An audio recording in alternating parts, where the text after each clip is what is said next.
Kamalapur rail স্টেশনে যাত্রীদের ভিড় থাকলেও সময় মতো ছাড়ছে ট্রেন। তবে সব ট্রেনেই ছাদে উঠছে যাত্রীরা। সকাল থেকেই সদরঘাট লঞ্চ টার্মিনালেও যাত্রীদের ভিড় রয়েছে। অন্যদিকে সড়ক মহাসড়কে যানবাহনের চাপ থাকলেও নেই যানজট।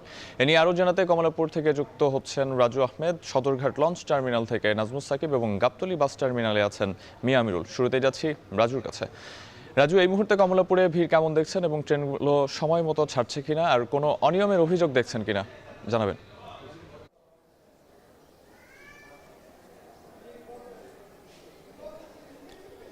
সাহাব, প্রথমে জানিয়ে রাখি যে সকাল থেকে এখন পর্যন্ত প্রায় 22টি ট্রেন ছেড়ে গেছে কমলাপুর রেলওয়ে স্টেশন থেকে, এবং সেই সঙ্গে যদি বলতে চাই যে অভিযোগ, সেই অভিযোগের কিছুটা সুর আমরা শুনেছি মূলত এবারে। তবে ভোগান্তির অভিযোগ খুবই কম। অভিযোগ রয়েছে দাম নিয়ে, অর্থাৎ টিকিট, স্ট্যান্ডিং টিকিট নিয়ে তাদের বেশ কিছু অভিযোগ রয়েছে। অতিরিক্ত দাম নেওয়া হচ্ছে, মূল্য নেওয়া হচ্ছে, এমন অভিযোগ কিন্তু তারা করেছেন।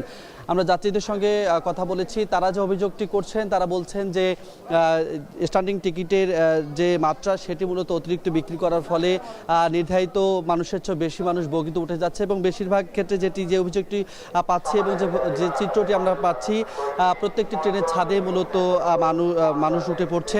অর্থাৎ আগের যে চিরচেনা রূপ ছিল, অর্থাৎ এই ঝুঁকিপূর্ণ রেলযাত্রা, সেই চিত্র মূলত এবার অনেকটাই ফিরে এসেছে বলাই যায়। আর সেই সঙ্গে যদি একটু জানাতে চাই যে আজকে সারাদিনে মোট 60টি ট্রেন এই কমলাপুর রেলওয়ে স্টেশন থেকে ছেড়ে যাবে। এর মধ্যে 22টি লোকাল ট্রেন এবং বিশেষ 3টি ট্রেন মূলত কমলাপুর রেল স্টেশন, চট্টগ্রাম এবং জয়দেবপুর রেল স্টেশন থেকে ছেড়ে যাবে বলে কিন্তু এখন পর্যন্ত আমাদেরকে জানানো হয়েছে। একটু জানিয়ে রাখতে চাই, গতকালও অর্থাৎ আজকে যেহেতু সরকারি ছুটির প্রথম দিন এবং প্রায় 6 দিন ধরে ঈদ যাত্রা কর্মসূচি চলছে, সেই জায়গা থেকে গতকাল 5ম দিনের ঈদ যাত্রার কার্যক্রম চলেছিল এবং আজকে 6ষ্ঠ দিনে। সেই জায়গা থেকে প্রথম দিনের যে চাপ সেটি কিছুটা কম, হয়তো আগামী কয়েকদিনের মধ্যে চাপ বাড়বে। এই রেলপথের মতো নৌপথেও মানুষজন ঘরে ফিরছে, নারীর টানে বাড়ি ফিরছে। সেখানকার খবর জানাবেন সদরঘাট থেকে সহকর্মী নাজমুস সাকিব। জানাবেন সেখানে কোনো অভিযোগ আছে কিনা এবং ভোগান্তির কোনো চিত্র আপনি দেখছেন কিনা। সাকিব। কিন্তু আসলে তেমনটা নেই। মূলত সদরঘাটে সকাল থেকে যাত্রীদের যে ভিড় সেটা কিন্তু আমরা ব্যাপকভাবে দেখেছি, যদিও আসলে বেলা গড়ানোর সঙ্গে সঙ্গে কিছুটা আসলে কমেছে, তবে মানুষের যে ভিড় সেটা কিন্তু রয়েছে। একটু দেখাতে চাই যে সদরঘাটে কিন্তু এখনো পর্যন্ত অন্তত প্রায় 38 থেকে 40টি কিন্তু লঞ্চ আসলে বিভিন্ন জায়গায় আসলে ছেড়ে গেছে, যার মধ্যে ভোলার লঞ্চ গিয়েছে অন্তত 9 থেকে 10টি, এবং এর বাইরেও বরিশাল, চাঁদপুর এবং পটুয়াখালীর যে রুটের যে লঞ্চগুলো সেই লঞ্চগুলো অন্তত প্রায় 30টির মতো লঞ্চ কিন্তু ছেড়ে গিয়েছে। সব মিলিয়ে এখনো পর্যন্ত যে 40টি লঞ্চ ছেড়ে গিয়েছে, এবং এখানকার যে বিআরডব্লিউটির যারা কর্তৃপক্ষ রয়েছেন তাদের সঙ্গে কথা হয়েছে, তারা যেটা বলছেন যে গতকাল কিন্তু 102টি লঞ্চ আসলে সদরঘাট থেকে ছেড়ে গিয়েছিল।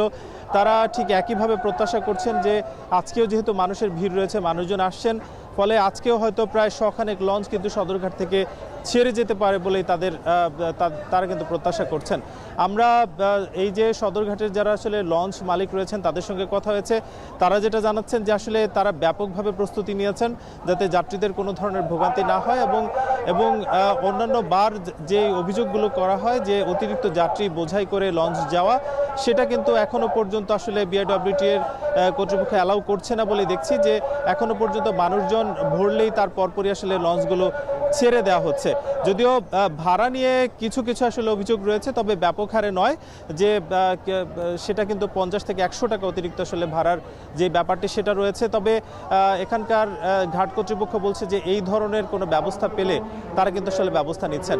সব মিলিয়ে বলা যায় যে এখনো পর্যন্ত মানুষজন বিভিন্ন জায়গা থেকে সদরঘাটে আসছেন, এবং তারা তাদের যেই কাঙ্ক্ষিত গন্তব্যের লঞ্চ, সেই লঞ্চে কিন্তু তারা আরোহণ করছেন। এই ছিল সদরঘাট থেকে সবশেষ। আমরা জানতে চাই যে অন্যান্য যাত্রীরা আসলে অনেকেই বাসের মাধ্যমে যাচ্ছেন।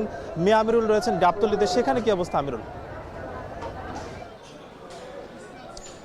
সাকিব, আপনি যেমনটি বলছিলেন, আমরা গাবতলীতে যেমনটি দেখতে পাচ্ছি, কিছুক্ষণ আগেই সড়ক পরিবহন সেতু মন্ত্রণালয়ের মন্ত্রী তিনি এসেছিলেন এবং আসার পর তিনি মূলত এই যে বাস টার্মিনাল রয়েছে সেখানে বেশ কিছু জায়গা তিনি ঘুরে তিনি যেমনটি নিশ্চিত করেছেন যে এখন পর্যন্ত তার যে সমন্বিত টিমগুলো রয়েছে বিভিন্ন মন্ত্রণালয়ের দপ্তরের, বিশেষ করে সেগুলোর পক্ষ থেকে তারা যেমনটি বলছেন যে কোনো ধরনের বাড়তি ভাড়া আদায় করার ব্যাপারে তারা কিন্তু অভিযোগ পায়নি, অর্থাৎ তারা কিন্তু সেটি নিশ্চিত করেছেন। এবং একই সাথে যেমনটি বলেছেন যে গত 15 তারিখ থেকে মূলত সব ধরনের যে জ্বালানি সংকটের কথা বলা হচ্ছিল সেটি কিন্তু নিশ্চিত করা হচ্ছে সরকারের পক্ষ থেকে। তিনি মূলত মোটা থেকে দুইটি বিষয় তিনি নিশ্চিত করেছেন, গণমাধ্যমে তিনি কথা বলেছেন।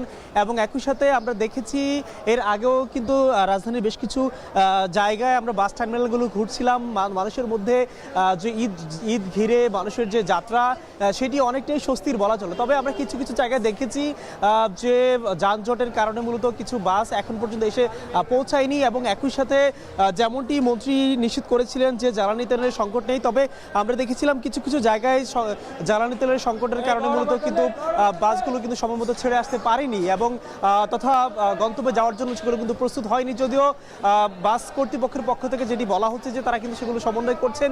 এর ফলে মূলত আমরা দেখেছিলাম যে কিছু কিছু জায়গায় শিডিউল বিপর্যয় হয়েছে কিছু সময়, সেই সময়টি আমরা 1 থেকে 2 ঘন্টা দেখেছি।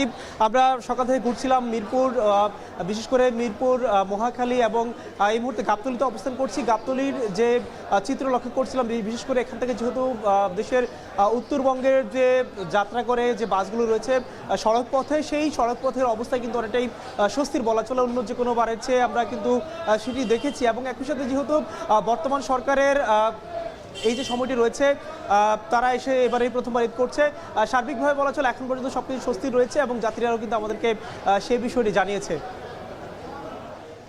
ঈদে মানুষের ঘরে ফেরার চিরচেনা রূপ, ঢাকার বিভিন্ন জায়গা থেকে সেসব জানাচ্ছিলেন সহকর্মীরা। এবারে